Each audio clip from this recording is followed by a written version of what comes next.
അഗസ്ത്യമുനി രാമനോട് പറഞ്ഞു, രാമ, പണ്ടു നീ ദേവകളോട് കൂടി വന്ന് ബ്രഹ്മാവിനോട് ക്ഷീരവാരിധി തീരത്ത് വെച്ചു പറഞ്ഞു, ഘോര രാവണൻ തന്നെ കൊന്ന് ഈ ജഗത്തിന് രക്ഷ വരുത്തുന്നതിന്, ഭൂമിഭാരം തീർക്കുന്നതിന് ഭൂമിയിൽ മനുഷ്യനായി അവതരിക്കുന്നുണ്ട്. ഇതറിഞ്ഞ ഞാൻ അന്നു തുടങ്ങി നിന്നുടൽ കണ്ടുകൊള്ളുന്നതിനുള്ള ഭാഗ്യം എന്ന് സിദ്ധിക്കും എന്ന വിചാരത്തോടെ ഇവിടെ വന്നു വാഴുകയാണുണ്ടായത്. താപസന്മാരോടും ശിഷ്യഗണങ്ങളോടും കൂടി ഞാൻ അന്നു മുതൽ രാമനാമ ജപ തൽപരരായി നിത്യം വസിക്കുന്നു.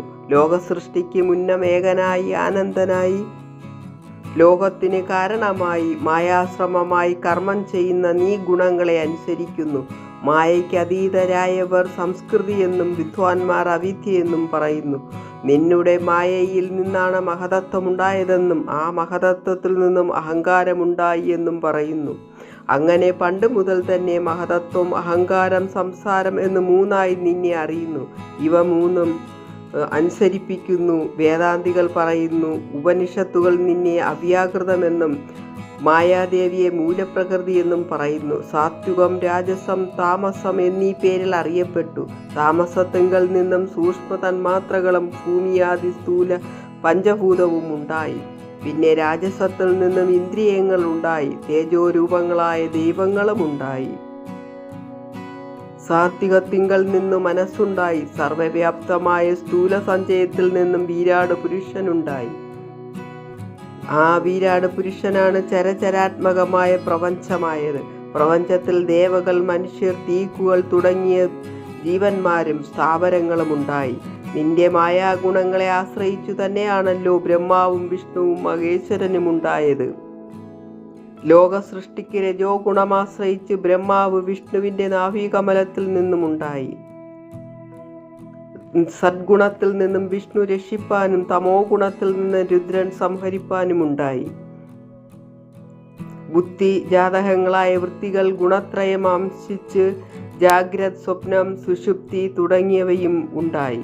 ഏകനായി അവിയനായി നിലകൊള്ളുന്ന നീ സൃഷ്ടി വേണമെന്ന് ആഗ്രഹിച്ചപ്പോൾ വിദ്യ കൊണ്ട് അവിദ്യയെ അറിഞ്ഞ് അത് ദോഷമാണെന്ന് മനസ്സിലാക്കി വിദ്വാൻമാർ അത് ത്യജിച്ച് വിദ്യാശ്രയരായി കഴിയുന്നു. അത് രണ്ടു വിധമായി. അതിൽ ഒന്ന് വിദ്യയും മറ്റേത് അവിദ്യയുമായി അറിയപ്പെട്ടു. അവിദ്യ സംസാര ജീവിതവും വിദ്യ ആത്മവാദികളുമായി. മന്ത്ര ഉപാസനയും ഭക്തിയും കൊണ്ട് വിദ്യ താനെ സംഭവിക്കും. അവർക്ക് മോക്ഷം ലഭിക്കും. അവിദ്യയെ സ്വീകരിക്കുന്ന മൂഢന്മാർക്ക് എത്ര ജന്മം ജനിച്ചാലും മുക്തിയില്ല. അവർ സംസാരത്തിൽ തന്നെ കിടക്കും. എന്തിനും സുഖത്തിനും ദുഃഖത്തിനും ഒരേ ഭാവമുള്ളവർ സാധുക്കർ. അവർ ദുഃഖം വരുമ്പോൾ ദുഃഖിക്കുകയോ സുഖം വരുമ്പോൾ സന്തോഷിക്കുകയോ ചെയ്യുന്നില്ല. ഭക്തി വർദ്ധിക്കുമ്പോൾ ജ്ഞാനവിജ്ഞാനം ലഭിക്കുന്നു. ജ്ഞാനവിജ്ഞാനം കൊണ്ട് മോക്ഷം ലഭിക്കുന്നു. എൻ്റെ മനസ്സിൽ സദാ ഭക്തി ഉണ്ടാകാൻ കടാക്ഷിക്കണം. ഇന്ന് അങ്ങയുടെ ദർശനത്താൽ എൻ്റെ ജന്മം സഫലമായി. സീതാസമേതം അങ്ങ് സദാ എന്നിൽ വസിക്കണം. എല്ലാം വിധിയെന്ന് വിചാരിച്ച് ഒരേ ഭാവത്തിൽ കഴിയുന്നവർ ബ്രഹ്മ തൽപരരായി ജീവിക്കുന്നു. അവരോട് സംഘം പുലർത്തുന്നവർ ഭഗവത് ശ്രദ്ധാപരമായി ഭക്തരായിത്തീരുന്നു. ഇപ്രകാരം സ്തുതിച്ച് അഗസ്ത്യൻ ഭക്തിയോട് പണ്ട് ഇന്ദ്രദത്തമായ ചാവ തുണീരത്തോടു കൂടിയ കണ്ട ചാപം സന്തോഷത്തോടെ രാമന് നൽകി പറഞ്ഞു, രാമ, രാക്ഷസവംശം ഇതിനാൽ ഒടുക്കണം. അതിനാണല്ലോ മർത്യവേഷം ചമഞ്ഞ് ഇനിയുള്ള കാലം സൗതമി തീരത്ത് സീതാസമേതം വസിച്ച് ദേവകാര്യങ്ങളെല്ലാം ചെയ്യണം എന്നു പറഞ്ഞ് മുനി നമസ്കരിച്ചു. രാമനും സീതയും ലക്ഷ്മണനും മുനിയെ വണങ്ങി നടന്നു.